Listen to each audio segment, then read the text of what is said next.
ያለ መንፈስ ቅዱስ ሰርቭ ማድረግ አይቻልም። ሰርቪሱን እግዚአብሔር የሚቀበለው በመንፈሱ ሲሆን ብቻ ነው። የጭንቅላት ስራ ውጤት አይደለም ማለት እግዚአብሔር አይቻልም። ስራው አገልግሎቱ በመንፈስ ቅዱስ ካልሆነ አይቻልም። ቅንጅቱ ከመንፈስ ቅዱስ በኋላ፣ ሃርመኒው፣ ውበቱ፣ መያያዙ፣ መገጣጠሙ ከመንፈስ ቅዱስ በኋላ።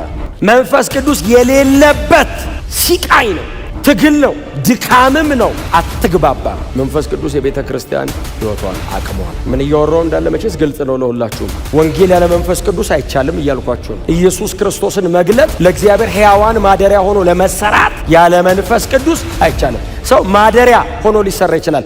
ሕያው ማደሪያ ለመሆን ግን መንፈስ ቅዱስ ሕይወት መስጠት አለበት። ሕያው ድንጋይ ለመሆን መንፈስ ቅዱስ መኖር አለበት። አይቻልም። ኢየሱስ ላይ ገጥመህ ከራስ ወደ አካል የሚፈሰውን ሕይወት ተቀብለ ለማድረግ መንፈስ ቅዱስ መሃል ላይ ኮኔክትድ ሊያደርግህ ይገባል። አለበለዚያ አይገጥምም። አካሉ ላይ በድን ነው የሚሆነው ያለ መንፈስ ቅዱስ። በጣም የሚያምር የሞተ እጅ፣ ቴክኒካሊ በጣም አውት ስማርት የሚያደርግ ከዚህ ዓለም ጋር በጣም ኮፓፕ የሚያደርግ የሚገጥም የሚያስብል መንፈስ ቅዱስ ከሌለበት በድን ነው። ታውቃላችኋል፣ ሬሳ ነው፣ የሞተ ነገር ነው። ምንም ቢያምር ደግሞ የሞተ ነገር መቅበር ብቻ ነው። ቆንጆ ሬሳ ቁጭ ታደርጋላችሁ። በህይወት እያለ እንዴት ያምር ነበር። ከሞተ ውብ ነገር በህይወት ያለ ድቅቅ ያለ ነገር ይሻላል። ዓለም አታድንቀን አንፈልግም። ሲጀምር ቨርዥናችን ተመሳሳይ አይደለም። ዓለምን ለማስመሰልም አንጥርም። ዓለምን ኮንቪንስ የምናረጋት በምንገነባው ህንጻ አይደለም፣ በህይወት ነው። መንፈስ ቅዱስን ተሸክመን ነው የምታሸንፋት። ያለ መንፈስ ቅዱስ አንችልም። ፕሮግራም ማድመቂያ አይደለም መንፈስ ቅዱስ። የሆነ ቀን የምንጠራው አይደለም፣ ህይወት ነው። መተንፈስ አትችልም። ክርስቲያን ያደረገኝ እኮ መንፈስ ቅዱስ ነው። ኢየሱስ እኮ ስራውን ሰርቶ እኮ ነው የጨረሰው። ያንን ያለቀ ስራ ጥላውን ውስጥ የከተተው እኮ መንፈስ ቅዱስ ነው። ወንጌል ዘንድሮ እንዲገባኝ ያደረገው መንፈስ ቅዱስ ነው። ያለ መንፈስ ቅዱስ አይሞከርም። ጌታ ጸጋና ሰላም ለሁላችሁ ይሁን። ትንቢተ ዘካርያስ ምዕራፍ 4 ቁጥር 1 ጀምረን በጌታ በኢየሱስ ክርስቶስ ስም እናንብበው። የጌታ ቃል እንደዚህ ይላል። ከእኔ ጋር ይነጋገር የነበረው መልአክም ተመልሶ አንድ ሰው ከእንቅልፉ እንደሚነቃ አነቃኝ። እርሱም ምን ታያለህ አለኝ። እኔም እንዲህ አልኩት፣ እነሆ በአናቱ ላይ የዘይት ማሰሮ ያለበት ሁለንተና ወርቅ የሆነ መቅረዝ አየሁ። በመቅረዙም ላይ 7 ቧንቧዎች ያሏቸው 7 መብራቶች ነበሩ። ደግሞም አንዱ ከዘይቱ ማሰሮ በስተቀኝ ሌላው በስተግራ የሆኑ 2 የወይራ ዛፎች አሉ። ያነጋግረኝ የነበረውንም መልአክ ጌታዬ ሆይ እነዚህ ምንድናቸው አልኩት። እርሱም ምን እንደሆነ አታውቅምን አለኝ።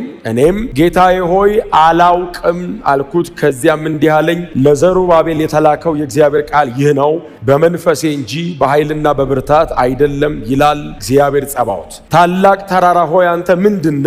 በዘሩባቤል ፊት ደልዳላ ሜዳ ትሆናለህ። ሰዎች ሞገስ ይሁንለት፣ ሞገስ ይሁንለት ብለው እየጮሁ እርሱ መደምደሚያውን ድንጋይ ያወጣል። ደግሞም የእግዚአብሔር ቃል ወደ እኔ እንዲህ ሲል መጣ።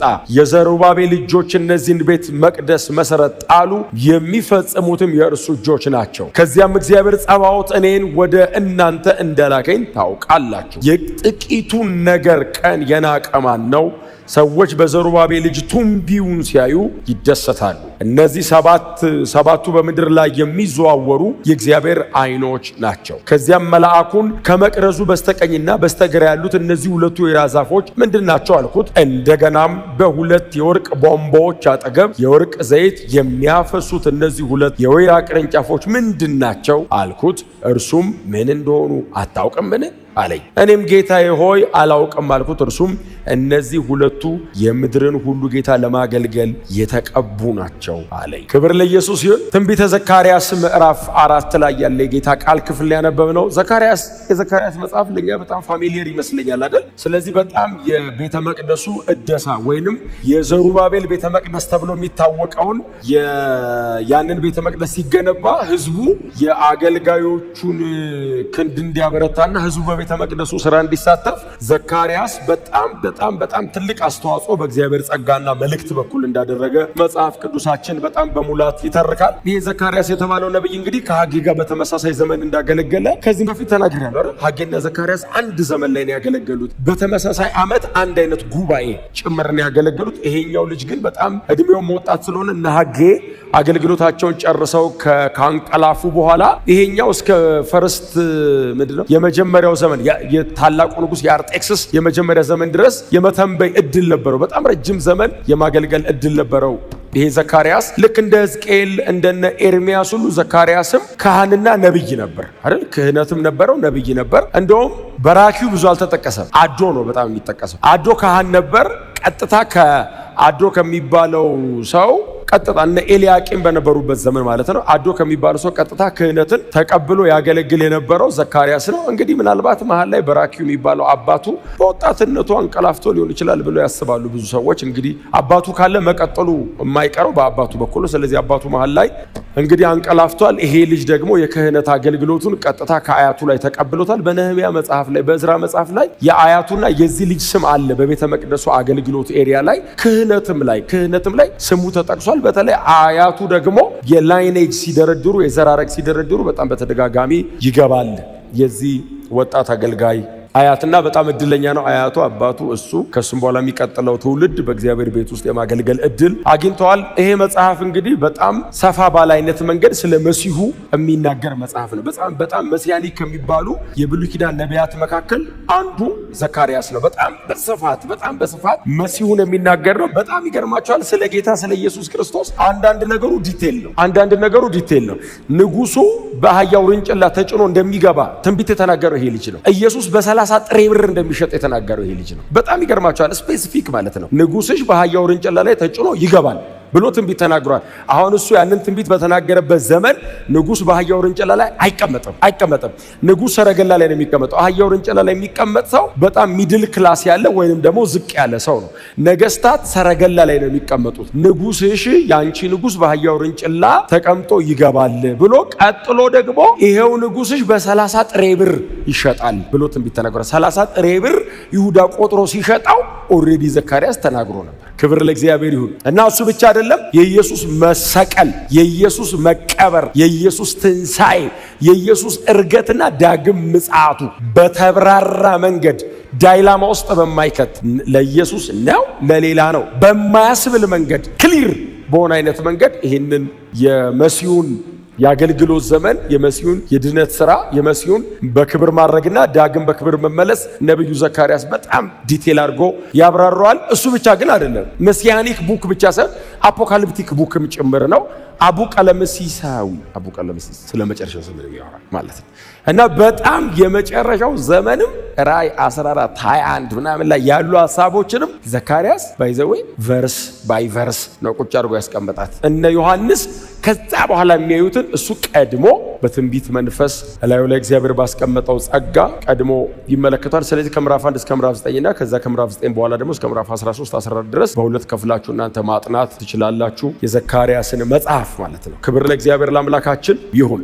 ስለዚህ ይሄ ከምርኮ ዘመን ከተመለሱ በኋላ ከተነሱ ነቢያት መካከል አንደኛው ነብይ ነው። ከምርኮ ዘመን ወዲህ ከምርኮ ዘመን በፊት እነ ኢሳይያስ፣ ኤርሚያስ፣ አሞጽ ምናምን አሉ።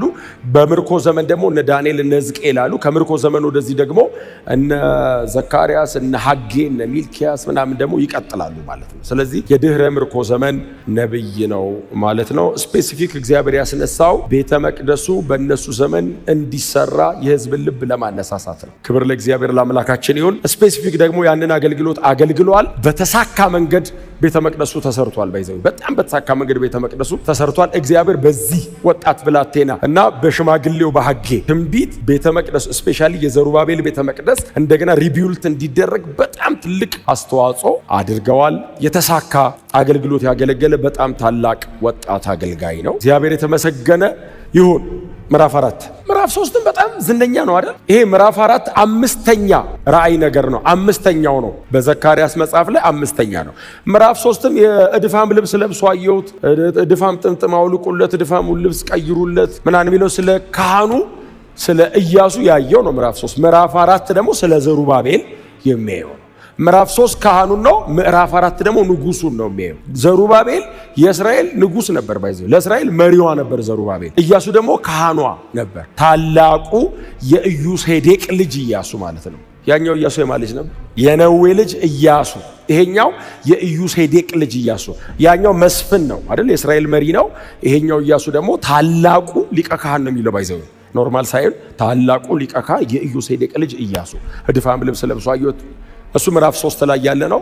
እሱንም ደጋግመን ስላነሳ ምዕራፍ 4 ደግሞ የእስራኤል መሪ የነበረው ንጉሱን ዘሩባቤልን ይመለከቷል። ይሄ ዘሩባቤል በዳዊትና በሰለሞን ዙፋን ላይ ነው የተቀመጠው። በጣም ይገርማቸዋል። በዳዊትና በሰለሞን ዙፋን ላይ ነው የተቀመጠው። የዳዊትና የሰለሞንን ያክል በጣም ትልቅ ተጽዕኖ ባያደርግም እስራኤልን በእነሱ መጠን ዩኒፋይ ማድረግ ባይችልም አንድ አድርጎ ማቆም ባይችልም በእስራኤል ታሪክ ውስጥ ግን በጣም የሚዳሰስ ሶሊድ የሆነ ስራ ከሰሩ ነገስታት መካከል አንዱ ዘሩባቤል ነው። በጣም ታላቅ አገልጋይ ነው። እግዚአብሔር በመንፈሱ አስታጥቆ እስራኤልን እንደገና እንድትቆም ያደረገበት ታላቅ ንጉሷ ነው። ምዕራፍ 4 ቁጥር 1 ከኔ ጋር ይነጋገር የነበረው መልአክ ተመልሶ አንድ ሰው ከእንቅልፉ እንደሚነቃ አነቅ። በአንድ ሌሊት የታዩ ራእዮች ናቸው ብዙዎቹ እና ከኔ ጋር ይነጋገር የነበረው መልአክ ማለት ምዕራፍ 1 ነው የጀመረው። ምዕራፍ 1 ነው የጀመረው። ይሄ መልአክ አብሮት እያናገረው እየገለጠ ያሳየዋል፣ ያናግረዋል፣ እየገለጠ ያሳየዋል፣ ያናግረዋል፣ እየገለጠ ያሳየዋል። ምዕራፍ 3ም ላይ የእግዚአብሔር መልአክ ነው ስለ ኢዮሴዴቅ ልጅ ስለ ኢያሱ ያሳየው። አሁንም ድጋሚ እንደገና ምዕራፍ 4 ላይ ከኔ ጋር ይነጋገር የነበረው መልአክ። ስለዚህ አዲስ አይደለም አይደል? የነበረ ነገር ነው የቀጠለው። ኦሬዲ እየሰራን እያወራን እየነገረኝ እያስረዳኝ ራእዮችን እየገለጠልኝ መገለጦችን እየሰጠኝ ነው የቆየሁት ነውና ከኔ ጋር አብሮ ይነጋገር የነበረው መልአክ ሰው ከእንቅልፉ እንደሚነቃ ስቲል ኮንሽስ እኮ ነው። ኮንሽስ እኮ ነው።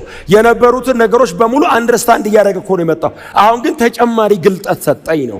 እንደገና ከእንቅልፉ እንደሚነቃ ደግሞ አነቃኝ። ይድንቅ እኮ ነው። ከነበረው መገለጥ ላይ ተጨማሪ መገለጥ፣ ንቃቱ ለሌላ ንቃት። ኦልሬዲ አንደርስታንድ እያደረገ ነው፣ እየገባው ነው፣ የሚሆነው ነገር እየገባው ነው።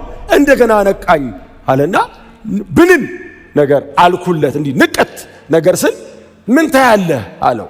ሲገርክ ነው መንፈሳዊ ነገር እኮ ሲደጋገም ይለመዳል እና በየመሃሉ የሚያነቃ ነገር ያስፈልጋል፣ የሚያደርግ ነገር ያስፈልጋል። ባይዘው እንትንም ይለመዳል ማለት እኮ ነው አይደል? ምዕራፍ 1 የሆነ ስለ ኢየሩሳሌም ራእይ አየ፣ ምዕራፍ 2 ሌላ ራእይ አየ፣ ምዕራፍ 3 ስለ ካህኑ አየ። ኖርማል ሲሆንበት አነቃኝ አለ። ብንን ስል ምን ይታያል ሲለው የሚታየውን ነገር ተናገረ አይደል? 2 የወይራ ዛፎች፣ ከዛ ደግሞ 7 እንትን ያለው መቅረዝ፣ ከዛ ከወይራ ዛፎቹ ወደ መቅረዞቹ በእንትን የሚሄድ ዘይት፣ ከዛ በካንድልስቲኩ በኩል አድርጎ ወደ እሳቶቹ ይደርሳል። ዘይቱ እየተቀጣጠለ እየነደደ ያለ ነገር አየሁ። ምን ታያለ ሲለው ይሄንን ያለው አለውና የምታየው ነገርስ ምንድን? ይሄንን እዚህ አላወኩም። ምንድን ናቸው? በጣም ጥሩ ናቸው አይደለ? የመጽሐፉ ሰዎች ፒፕልስ ኦፍ ዘ ቡክ የመጽሐፉ ሰዎች በጣም ካልገባቸው አልገባንም ይላሉ እና እንትን አይሉም፣ አይፈጥኑም። ጎናቸው ያለ ሰው ጠይቅ በሉት እስቲ በላሽ። እኔን አይደለም ጌታ ነው ያልኳችሁ።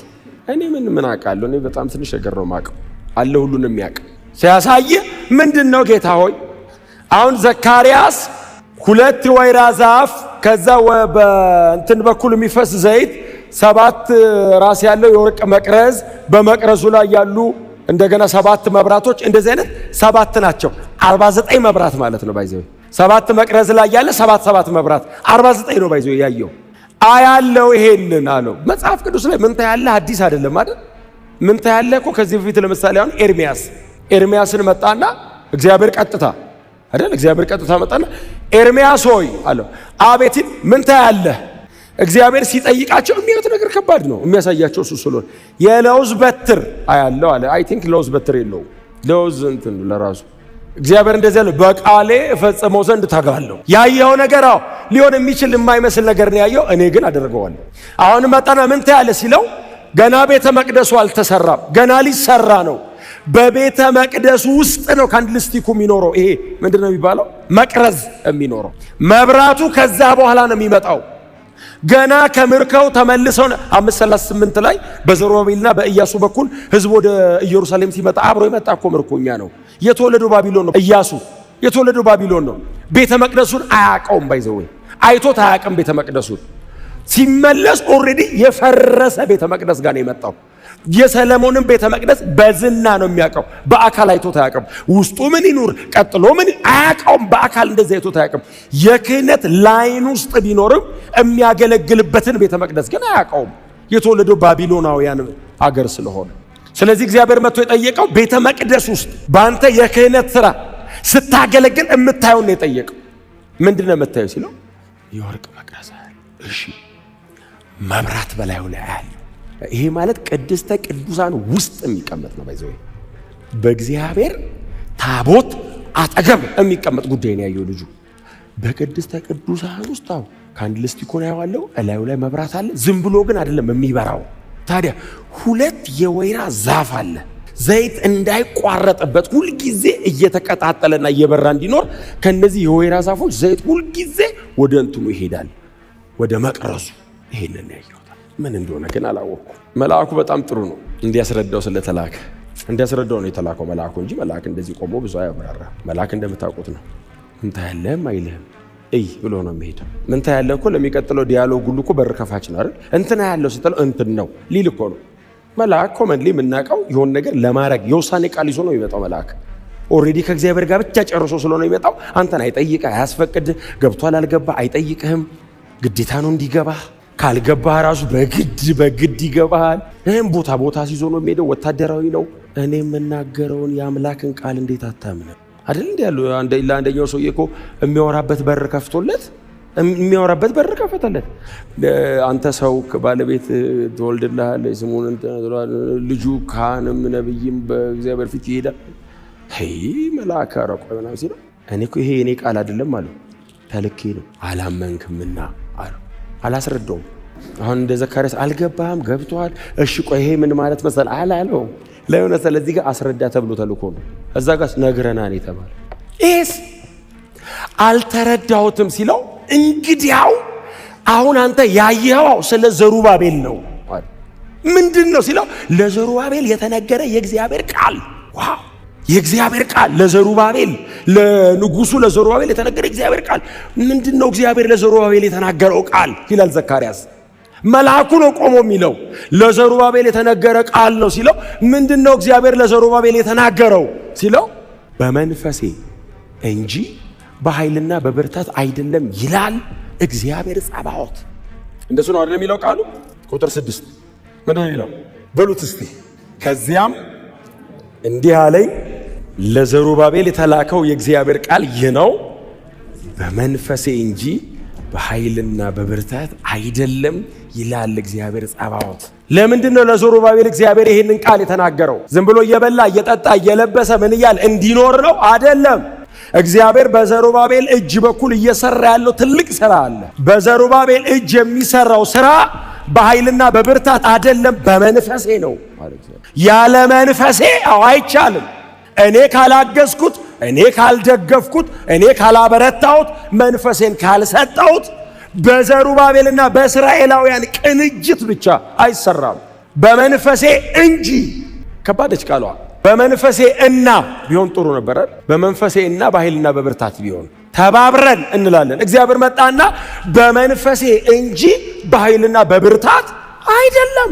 ማን ያለው? እግዚአብሔር ጸባዖት፣ የቤቱ ባለቤት፣ የሥራው ባለቤት፣ የሥራው ጀማሪ። ይህንን ቤተ መቅደስ ከመሰረቱ እስከ አናቱ ድረስ በዘሩባቤል እጅ እሰራዋለሁ ያለ እግዚአብሔር እንዲህ ይላል፣ በመንፈሴ ነው። ያለ መንፈሴ መንፈሴ ላይ ስትደገፍ አቅርቦት አይቋረጥም። ሁለቱ የወይራ ዛፎች ወደ መቅረዙ የሚያፈሱትን ነገር አያቋርጡ። ያለ መንፈስ ቅዱስ የእግዚአብሔር የሆነን ነገር መስራት አይቻልም። ያለ መንፈስ ቅዱስ የሚታሰብ አይደለም። አሁን እነሱ ምንድን ላይ ያስቡ የሚችሉት? ድንጋይ ነው የምንደረድረው፣ እንጨት ነው የምንገጣጥመው፣ ከዛ ጣራ ነው የምናለብሰው፣ ከዛ በሶስት ነው የምንከፍለው አደባባይ ቅድስትና ቅድስተ ቅዱሳን ብለን። ያ ደግሞ ሙሴ እንዳዘዘው የተሰራውን የቃል ኪዳኑን ታቦት በኪሩቤል ላይ የሚቀመጠውን እግዚአብሔርን አምጥተን እናስቀምጣለን። ከዛ በኋላ እነዚህን ካንድልስቲኩን እንደረድርለታለን ሲሉ ኖ እኔ የሚገጣጠም እንጨትና የሚደረድር ድንጋይ አይደለም እፈልገዋል፣ መንፈሴ እንዲገባበት እፈልጋለሁ። ክብር ለኢየሱስ ይሁን። በመንፈሴ ካልሆነ በኃይልና በብርታት የሰለሞንን ቤተ መቅደስ የሚያውቁ እድሜ ጠገብ ሽማግሌዎች ደግሞ አሉ። እድሜ ጠገብ በጣም ትልልቅ ሽማግሌዎች አሉ። እንደዚህ አሉ። የነ ዘሩባቤል ቤተ መቅደስ ይሰራ ቁጭ ብለው አለቀሱ። አይ ሰለሞን እንደዛ በሊባኖስ ዝግባ ቤተ መቅደሱን ሰርቶት እናንተ እዚህ ተራራ ላይ ወጣችሁ በባህር ዛፍ ምናምን ትሰሩታላችሁ ብለው ሲያለቅሱ እግዚአብሔር መጣና እንደዚህ ያለ የኋለኛው ቤት ክብር ከፊተኛው ቤት ክብር ይበልጣል። ይሄንን ቤታው በመንፈሴ እሞላዋለሁ እከበርበታለሁ አለ እግዚአብሔር። ያለ መንፈስ ቅዱስ ሰርቭ ማድረግ አይቻልም። ሰርቪሱን እግዚአብሔር የሚቀበለው በመንፈሱ ሲሆን ብቻ ነው። አያችሁ፣ የጭንቅላት ስራ ውጤት አይደለም ማለት እግዚአብሔር አይቻልም። በዚህ እነ ዘሩባቤል ከሰሩት የተሻለ ቤተ ጣዖት እነ ቂሮስ ከተማቸው ላይ ሊሰሩ ይችላሉ። በጣም ያማረ ኢንትሪኬት የሆነ ወርቅ በወርቅ የሆነ ትልቅ ቤተ ጣዖት ሊሰሩ ይችላሉ። እንደ ዘሩባቤል በእንጨት ሊሰሩት ይችላሉ። እግዚአብሔር መጣና ይሄን የኔ ቤት አለ። መንፈስ ያለበት ስራው አገልግሎቱ በመንፈስ ቅዱስ ካልሆነ አይቻልም። ቅንጅቱ ከመንፈስ ቅዱስ በኋላ ነው። ሃርመኒው፣ ውበቱ፣ መያያዙ፣ መገጣጠሙ ከመንፈስ ቅዱስ በኋላ ነው። መንፈስ ቅዱስ የሌለበት ሲቃይ ነው፣ ትግል ነው፣ ድካምም ነው፣ አትግባባም። መንፈስ ቅዱስ የቤተ ክርስቲያን ሕይወቷ ነው፣ አቅሟ ነው። ምን እያወራው እንዳለ መቼስ ግልጽ ነው ለሁላችሁም። እንደዚህ የምንገነባውና የምንጠፈጠፈው ቤት የለም ለእግዚአብሔር። እያወራው ያለው ስለ ወንጌልና ስለኛ ነው እያወራው ያለው። ወንጌል ያለ መንፈስ ቅዱስ አይቻልም እያልኳችሁ ነው። ኢየሱስ ክርስቶስን መግለጥ ለእግዚአብሔር ሕያዋን ማደሪያ ሆኖ ለመሰራት ያለ መንፈስ ቅዱስ አይቻልም። ሰው ማደሪያ ሆኖ ሊሰራ ይችላል። ሕያው ማደሪያ ለመሆን ግን መንፈስ ቅዱስ ሕይወት መስጠት አለበት። ሕያው ድንጋይ ለመሆን መንፈስ ቅዱስ መኖር አለበት። አይቻልም። ኢየሱስ ላይ ገጥመ ከራስ ወደ አካል የሚፈሰውን ሕይወት ተቀብለ ለማድረግ መንፈስ ቅዱስ መሃል ላይ ኮኔክትድ ሊያደርግህ ይገባል። አለበለዚያ አይገጥምም። አካሉ ላይ በድን ነው የሚሆነው ያለ መንፈስ ቅዱስ። በጣም የሚያምር የሞተ እጅ ቴክኒካሊ በጣም አውት ስማርት የሚያደርግ ከዚህ ዓለም ጋር በጣም ኮፓፕ የሚያደርግ የሚገጥም የሚያስብል መንፈስ ቅዱስ ከሌለበት በድን ነው። ታውቃላችኋል? ሬሳ ነው፣ የሞተ ነገር ነው። ምንም ቢያምር ደግሞ የሞተ ነገር መቅበር ብቻ ነው። ቆንጆ ሬሳ ቁጭ ታደርጋላችሁ? አይደረግም። ወስዱ በህይወት እያለ እንዴት ያምር ነበር እኮ። ከሞተ ውብ ነገር በህይወት ያለ ድቅቅ ያለ ነገር ይሻላል። እስቲ አሜን በሏ። ዓለም አታድንቀን አንፈልግም። ሲጀምር ቨርዥናችን ተመሳሳይ አይደለም። ዓለምን ለማስመሰልም አንጥርም። ዓለምን ኮንቪንስ የምናረጋት በምንገነባው ህንጻ አይደለም፣ በህይወት ነው። መንፈስ ቅዱስን ተሸከመ ነው የምታሸንፋት። እግዚአብሔር መጣና እንደዚህ ያለ ካንድልስቲኩ ህዝቤ ነው አለ። መብራቱ እስራኤል በትውልድ መካከል የኔ ካህን የኔ ቅዱስ ህዝብ የተመረጠ ወገን እንደሆነ ማሳያ ነው አለ። ራሴን በእነሱ ማሳየት እፈልጋለሁ አለ። ሁለቱ ዛፎችስ ኢያሱና ዘሩባቤል ናቸው አለ። በሁለቱ ኦፊስ ትክክለኛ ቦታ ላይ ሲገጥሙ ፍሎ ይኖረዋል። ቀጥሎ ወደ ህዝብ ሁሉ ይወጣል አለ እግዚአብሔር። ያለ መንፈስ ቅዱስ አንችልም። በትህትና ጎናቸው ንቅ አርጉትና መንፈስ ቅዱስ ህይወታችን ነው በሉት። ፕሮግራም ማድመቂያ አይደለም። መንፈስ ቅዱስ የሆነ ቀን የምንጠራው አይደለም፣ ህይወት ነው። መተንፈስ አትችልም። ክርስቲያን ያደረገኝ እኮ መንፈስ ቅዱስ ነው። ኢየሱስ እኮ ስራውን ሰርቶ እኮ ነው የጨረሰው። ያንን ያለቀ ስራ ጥላውን ውስጥ የከተተው እኮ መንፈስ ቅዱስ ነው። ወንጌል ዘንድሮ እንዲገባኝ ያደረገው መንፈስ ቅዱስ ነው። ያለ መንፈስ ቅዱስ አይሞከርም። እንዳትለምዱ ያለ መንፈስ ቅዱስ በጣም የተገናኘ መንፈስ ከእግዚአብሔር ጋር የተያያዘ ፍሎ ያለው ኢየሱስ ክርስቶስ ጌታ ነው። እግዚአብሔር ያለው እሱን ነው። በመንፈሴ እንጂ አለ። እግዚአብሔርን የሚናገረው መቼ ነው? ተግዳሮት ቤተ መቅደሱ እንዳይሰራ እስራኤል ተመልሰ አገሩና እንዳትቆም ተግዳሮት ባፈጠጠባቸው ሰዓት እግዚአብሔር መጣ። እንደዚህ እናንተ ተዋግታችሁ አትችሉትም አለ። እኔ ልግባበታል። እናንተ ውጡ ለኔ ስጡኛል። እንዴት እንደምሰራው አለ። በኃይልና በብርታት አይቻልም። እግዚአብሔር በኃይልና በብርታት አይደለም ያለው። ባይዘው ከጠላት ድል ስለመደረግና ስለማድረግ አይደለም። እኔ የምደሰተው ሲጀመር እኔ ያለሁበት ቦታ ላይ ነው። እኔ ስሰራው ነው ደስ የሚለኝ። እግዚአብሔርን ባይዘው የሚመጥነው ነገር ሰው መስራት አይችልም። እግዚአብሔር ሲሰራው ነው ለራሱ እንደሚመጥን አድርጎ የሚሰራ። ለዛ ነው እኔን ስራው አይደለም ያለኝ፣ ባንተ ልስራው ነው ያለኝ። አሜን ነው። ክርስትና እንደሱ አይደል? እናንተ ሞክሩትና ካልሆነ አግዛችኋለሁ አይደለም። እኔ በእናንተ እኮ ነው ያለው። እኛ ምን እናርግ ስለው አንተ ሙትና እኔ ባንተ ሕያው ሆኜ ልስራ እኮ ነው። እግዚአብሔር ራሱ ሲሰራ ነው የሚያረካውን ነገር የሚሰራው። ዘሩባቤል አለው አቤት ሲለው ውጣ አለ። እኔ ልስራ አለ። ግን ማን ሰራ ነው የሚባለው? የዘሩባቤል እጆች የቤቱን የመደምደሚያ ድንጋይ ያነሳሉ። የዘሩባቤል እጅ ጀምረውታል፣ የዘሩባቤል እጆች ይጨርሱታል ይላል እግዚአብሔር። ግን ማን ነው የሚሰራው? መንፈሴ። ኃይልና በርታት የሚባል ነገር የለም። ዘሩባቤል ኢንስትሩመንት ብቻ ሁነኛለሁ። እግዚአብሔር መጠቀሚያ ዕቃዬ ሁን። እንዴት እንደምሰራ ላሳያለሁ። የማይሸመደድ አምላክ፣ አጥንተ ማትጨርሰው አምላክ። በዚህ በኩል ነው በዚህ በኩል ነው የሚሰራው ብለህ ደምረህ አትቀንሶም። እግዚአብሔር ከዚህ በፊት ተሰርቶ በማያውቅ መንገድ ባንተ በኩል ደግሞ መጥቶ ይሰራል። እንደዛ አለው እግዚአብሔር። የሰለሞን ቤተ መቅደስ አይነት አይደለም እኔ የምሰራው፣ ሌላ አይነት ደግሞ እሰራለሁ አለው። የምፈልገው አይነት አድርጌ የምከበርበት ሰው ሲያይ አቤት የዘሩባቤል እጅ ስራ አይልም። እኔ የምከበርበትን እግዚአብሔር የሚባልበትን ነው የምሰራው አለ። እና እጅ አበድረኛል። እሺ እግዚአብሔር እንካ እጅህን ሲለው የዘሩባቤል እጆች ይሄን ቤት ጀምረታል። የዘሩባቤል እጆች እጅ አበጅሮት እኮ ነው ዘሩባቤል። እግዚአብሔር የመሰረት ድንጋይ ጥሎ የቤቱን መደምደሚያ አናቱን ጉልላቱን ደግሞ አስቀመጠ። እግዚአብሔር ነው ሰርቶ የጨረሰው። የዘሩባቤል ኪነ ህንፃ አይደለም ቤተ መቅደሱ፣ የእግዚአብሔር ዲዛይን ነው። እስቲ አሜን በሏ። ይህን ሁሉ ነገር የሚናገረው የሚቀጥለው ቁጥር ላይ ያለውንም ነገር መድኃኒት ለመስጠት ነው። ቁጥር 7 ላይ በመንፈሴ እንጂ በኃይልና በብርታት አይደለም ይላል እግዚአብሔር ጸባኦት ሲባል ቁጥር 6ን ያነበበ ሰው ቁጥር 7 ነው። ቆይ ቀና በሉ። ቁጥር 7 አሁን እኛ አለን ኦልሬዲ መጽሐፍ ቅዱስ እጃችን ላይ ነው። ዘሩባቤል ትንቢቱን ከዘካርያስ አፍ ሲሰማ ቁጥር 6 ድረስ ነው የሰማው። በመንፈሴ እንጂ በኃይልና በብርታት አይደለም ይላል እግዚአብሔር ጸባኦት ሲለው ዘሩባቤል ምንድን ነው የሚሆነው? እኛ ዘመን አይነት ክርስቲያን ኮነ በዚህ ተፈልጎ ከሆነ ቦታ ነው የሚመጣው፣ ሩጦ ነው የሚጠፋው። በቃ እግዚአብሔር በመንፈሴ ነው አለኝ ላይጨበጥ ይችላል። በቃ ና አስጠራው። ኧረ ስለ እግዚአብሔር ቁጥር 7 አለው መልእክቱ ተመልሶ መጣ። ታላቅ ተራራ ሆይ እሚላለሁ እግዚአብሔር መንፈሴን እልካለሁ በመንፈሴ ነው እምሰራው ሲል ዘሩባቤል አሜን ሲል ተራራ አለ አይደል ከፊታው ተግዳሮት አላስኬድ ያለ ቤተ መቅደሱ ተሰርቶ እንዳያልቅ ለ16 ዓመት ያስተጓጎለ እግዚአብሔር እያወራ ያለው እኮ ስለ ሰፈር ሰው አይደለም፣ ስለ ንጉሥ ነው የሚወራው። አትሰሩም ብሎ ያስተጓጎለው ታላቅ ተራራ ሆይ ዘሩባቤል ይላል። አሁንም ተራራ ነው። በመንፈሴ እንጂ በኃይልና በብርታት አይደለም ብለኸኝ አሁንም ተራራ ነው እግዚአብሔር ሆይ። ደሞስ ዘሩባቤል ሲጠራው ብቻ አይደለም ተራራ፣ እግዚአብሔርም ጠራው ተራራ ብሎ፣ ለዛውም ታላቅ ተራራ ብሎ። ትንቢት እኮ መልእክት እኮ ነው። ታላቅ ተራራ ሆይ ብለውን እግዚአብሔር ባይዞ ታላቅ ብሎ ቢጨርስ ኖሮ መልእክቱ ትንሽ ይጨንቃል ነበር። ታላቅ ተራራ ሆይ ጋር ነው የቀረው መልእክቱ። አንተ ምንድነው የሚላለው ቀጥሎ? እስቲ አሜን በሏ። የሴንቴንስ ኮንስትራክሽኑ ልክ አይደለም አይደል? ታላቅ ተራራ ሆይ ከተባለ እኮ ነው የሚባለው። እግዚአብሔር መጣ አንተ ምንድነህ ይባላል። ታላቅ ብለህ ምንድነህ? ልክ አይደለም አይደል? እንትኑ ታላቅ ተራራ ሆይ ትሎ ተራራው ራሱ ንጉሱ ማለት ነው። የነሱ አምላክ ራሱ አሞግሶ ነው የሚጠራኝ። ወዲያው ንጉሱ ብሎ ግሮሮን ጠርጎ ሳይጨርስ ምንድነህ ይላል እግዚአብሔር ጸባኦት። በዘሩባቤል ፊት ደልዳላ ሜዳ፣ እግዚአብሔር ፊት ተራራ የለማ። ዘሩባቤል ፊት ነው ተራራ ያለው። እግዚአብሔር ተራራ የሚባል ነገር አያውቅም፣ የለም እሱ ጋር። እግዚአብሔር የጠራው ዘሩባቤል አይን ውስጥ ሆኖ ነው።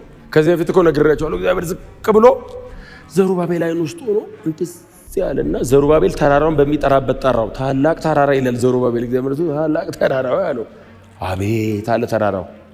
ከዛ እግዚአብሔር ቦታው ላይ መለሳለና እንደዚህ ያየው አንተ ምንድነው? በዘሩባቤል ፊት ከላይ ምንም ነገር ተራራ አይደለም ሜዳ ነው። ባይዘው በደም ጂኦግራፊካሊ እንትን የሚያቅሰው ካላስረዳህ በቀር አውሮፕላን ላይ ሆነ ሶስተኛ ሰማይ ዙፋን ላይ ተቀምጣ አይደለም። አውሮፕላን ላይ ሆነ ራሱ እንዲህ ስታይ በእግዚአብሔር ዙፋን ላይ ባይዘው መሬት ራሱ ነጥብ ናት። እንኳን ተራራ ልትለይ ስሙ ብሩክ ነው። ግን አይ ኮንቴክስቹዋል ነው። እግዚአብሔር አውዳዊ ነው። በአንተ አውድ ይመጣል። አሁን እግዚአብሔር ዝም ብሎ በራሱ ቢናገር አትግባባም። እኔ እዚህ ጋር የተራራው ሆኖብኛል፣ እግዚአብሔር የሚናገረው ደግሞ ስለሌላ ነገር ነው። ስለዚህ በእኔ አውድ ገብቶ ታላቅ ተራራ ሆይ ሲል አቤት አንተ ምንድን ያለ በዘሩባቤል ደልዳላ ሜዳ ተራራ የሆንክበት ቤተ መቅደሱን እንዳይሰራ አይደል? የዘሩባቤል ልጆች ቱንቢውን ያነሳሉ፣ ይለካሉ፣ የመጨረሻውን የመደምደሚያ ድንጋይ ይገጥመዋል። በቃ ስራው ያልቃል አለ እግዚአብሔር። ክብር ለኢየሱስ ይሁን። ድንጋዩ ብሎ የሚያነሳት አንድ ሐሳብ አለች። የተመረጠ ድንጋይ ነው ቃሉ። ትክክለኛ ቃሉ የሚጠቀመው የዕብራይስጡ ቃል ላይ የሚጠቀመው ትክክለኛ ምንድን ነው የሚለው? መደምደሚያ ድንጋይ የሚለው የተመረጠ ድንጋይ ነው። በዚህ ትክክለኛ ቃሉ የሚለው የተመረጠ ድንጋይ ዘሩባቤል የተመረጠ ድንጋይ አንስቶ ቤተ መቅደሱ ላይ ይገጥመዋል። ቃሉ የተመረጠ ድንጋይ ኖርማል ድንጋይ አለ፣ ለመገንባት የሚሆኑ ድንጋዮች አሉ። የተመረጠ ድንጋይ ማለት ኮርነር ስቶን ማለት ነው። ኢየሱስ ደግሞ ከዚህ በፊት እንዳወራ ነው ቺፍ ኮርነር ስቶን ነው። የተመረጠ የማዕዘን ራስ ድንጋይ ደግሞ ክርስቶስ ነው።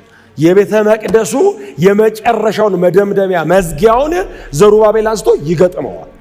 ያልቃል ስራው አለ እግዚአብሔር። ከዛ በኋላ የሚቀጥለው የክብር ምዕራፎች ናቸው። ከዚህ በኋላ እነ ዘሩባቤልና እነ ኢያሱ የተቀቡ የእግዚአብሔር አገልጋዮች እንደሆኑ እግዚአብሔር መሰከረ። ቴስቲሞኒ ነው የሰጠው።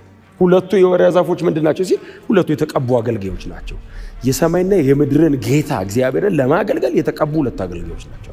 የመጨረሻው ድንጋይ ተብሎ የተጠቀሰው ግን የተመረጠው ድንጋይ የማዕዘን ራስ መሆን የሚችለው ድንጋይ ነው። ክብር ለእግዚአብሔር ይሁን። ቤቱ በጣም አምሮ ተውቦ ቢገነባም እግዚአብሔር መሃሉ ላይ ከገባበትና በእግዚአብሔር እጅ የሚገነባ ከሆነ የተመረጠውን ድንጋይ ቦታው ላይ ያስገባዋል። ቤቱ በሙሉ ቁመናው ውብ ሆኖ እንዲጠናቀቅ ያንን የተመረጠ ድንጋይ እግዚአብሔር በመንፈሱ በዘሩባቤል እጅ በኩል በመንፈሱ አድርጎ ያስገባዋል። ቱምቢውን ይዞ አስተካክሎ እንዳይዛነፍ እስኳድራ እንዳይስት በጣም በተስተካከለ መንገድ አድርጎ ቦታው ላይ ያስቀምጣል። ቤቱ ራሱ ይገጥማል። ያኔ እግዚአብሔር ይመሰገንበታል። የተመረጠው ድንጋያችን እሱ ስለሆነ የፈለገ ያክል በጣም ውብ ብናረገው በጣም ቆንጆ አድርገን ብንሰራው ክርስቶስ ኢየሱስን መካከለኛ ካላደረገ ምንም ነገራችን በዜሮ ነው የሚባዛው። እንዳልኳችሁ ነው። የሰውን አእምሮ በጣም ቻሌንጅ ልታደርጉት ትችላላችሁ፣ ህይወቱን ግን አትለውጡት። በጣም ሰው ሊደመምባችሁ ይችላል። የሰውን ህይወት ግን መለወጥ አትችሉም። ክርስቶስ ኢየሱስን መካከለኛ ካላረግነው ቸርች መሆኑ ይቀራል፣ ሶሻል ክለብ ነው የሚሆነው። መንፈስ ቅዱስ በመካከላችን ለመኖሩ ማረጋገጫ የክርስቶስ ኢየሱስ መክበር ነው። ኢየሱስን ሁል ጊዜ መሃል ላይ ያመጣል። ኢየሱስ ክርስቶስን ሁል ጊዜ ቺፍ ኮርነር ስቶን አድርጎ ያስቀምጧል። የተመረጠ የማዕዘን ራስ አድርጎ ያስቀምጧል። ያለ ክርስቶስ እንደማንችል ባዶ እንደሆነን ያስረዳናል። መንፈስ ቅዱስ ካለ የመንፈስ ቅዱስ ትልቁ ስራው እሱ ነው። አዲስ ኪዳን ላይ በቀደመው ኪዳን እንደነዚህ አይነት ነቢያቶችን እንደነዚህ አይነት አባቶችን እየቀሰቀሰ ስለሚመጣው መሲህ ያናግራል። ቤተ መቅደሱን ያስገነባል። አዲስ ኪዳን ኢየሱስ ክርስቶስን ያከብረዋል።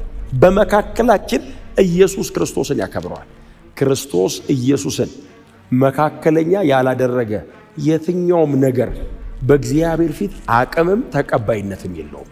እግዚአብሔር አይቀበለውም። ኢየሱስ ክርስቶስ መሃል ላይ ከከበረ ደግሞ እንደምታውቁት እኛ በተወሰነ መንገድ እየደበዘዝን እየደከመን ዝቅ እያልን እሱ ብቻ እየደመቀ ይሄድና መጨረሻ ላይ ያጠፋናል። እስቲ አሜን በሏ። መንፈስ ቅዱስ ለመኖሩ ማረጋገጫ እሱ ነው። ኢየሱስን መውደድ ውስጣችሁ ያስቀምጣል።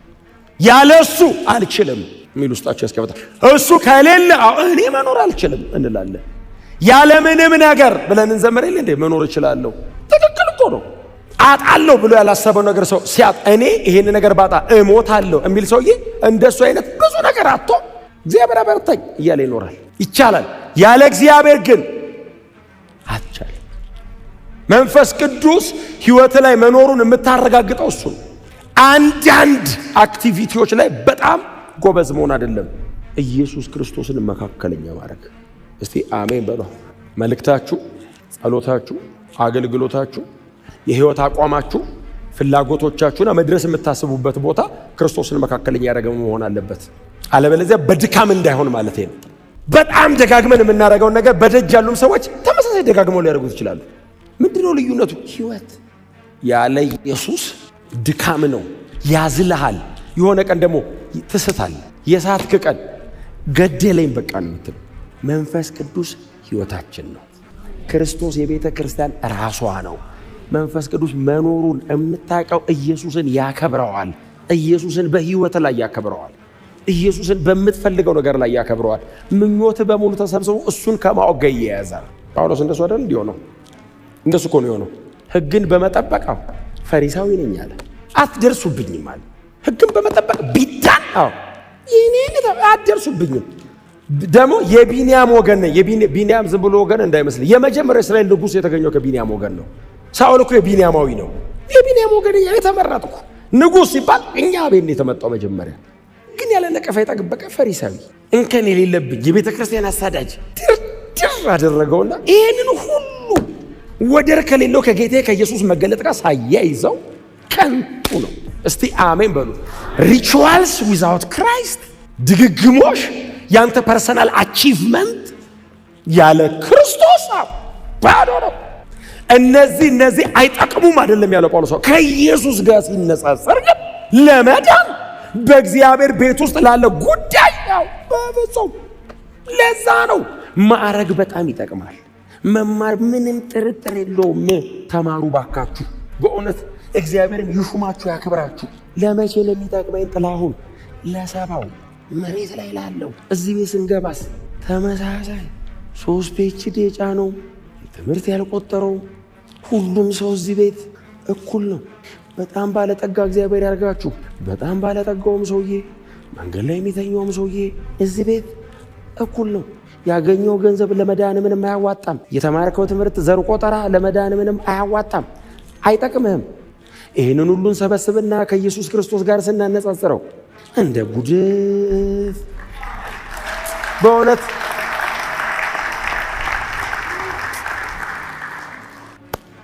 ኢየሱስ ጌታ ምንም ነገር ኢየሱስ ከሌለበት ጳውሎስ ጉድለት ነው አለና ጉድፍ ነው። ምን አለ አንዱ ቢበቃው። ጉድፍ ምንድን ነው አታውቁም አይደል? ጉድፍ እኮ ከሰውነት የሚራገፈውን ተወውና ተጠርጎ በቤት ውስጥ የማይጠቅም ነገር ነው ጉድፍ አይደል ያለው ጳውሎስ። ጉድለትስ ይኸው ሰው ሙላቴ የሚለውን ሰብስበው ጳውሎስ ኧረ ጉድለት ነው ባዶ ነው ያለ ኢየሱስ እና እስቲ አሜን በሏ። እግዚአብሔር እነ ዘሩባቤል ጋር መቶ ኮንቪንስ የሚያደርጋቸው በዚህ ነው። ቤተ መቅደሱን ገንብታችሁ በእንጨት ሰርታችሁ ድንጋይ ድርድራችሁ ሌላውን ነገር ሰርታችሁ መንፈሴ ከሌለበት የማዕዘን ራስ ድንጋዩ ከሌለበት የኔ ህይወት ካልፈሰሰበት ምንድነው ትርጉሙ?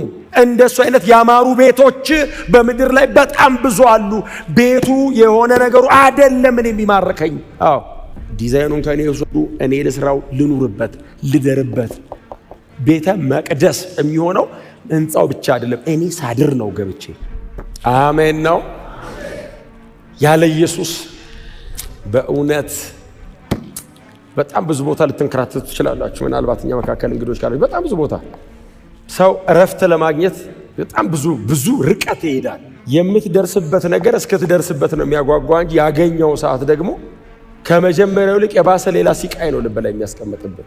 ሌላ ምጥ፣ ሌላ ጭንቀት፣ የመኖር ተስፋን ነው የሚያሟጥጥብን።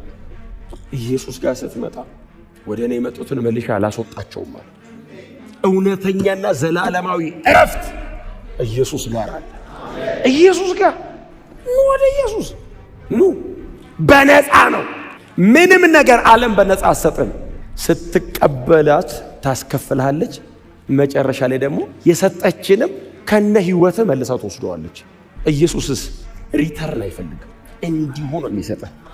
በመጥራቱ የማይጸጸት አምላክ፣ ለምን አዳንኩት የማይል አምላክ፣ ድነትን፣ የዘላለም ክብርን፣ የዘላለምን ህይወት በነፃ ጴጥሮስ እንዳለው በእኛ ላይ አፈሰሰው። እግዚአብሔር እላያችን ላይ አፍስሶታል። ይህንን ለማድረግ ጥሌ ምን ላርግ? ምንም አታርግ። እጅን አንስተህ ና ወደ ልቤ ግባ በለው።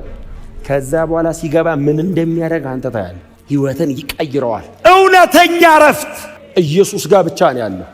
እውነተኛ ሰላም ከመንፈስ ቅዱስ ጋር ብቻ ነው ያለው። ዓለምን አትችለውም፣ ሰይጣንን አትችለውም፣ የዚህን ዓለም ነገር አትችለውም። ኢየሱስ አንተ ጋር ሲገባ ድል ታደርገዋለህ። እስቲ ጮክ በሉና ኢየሱስ በሉ።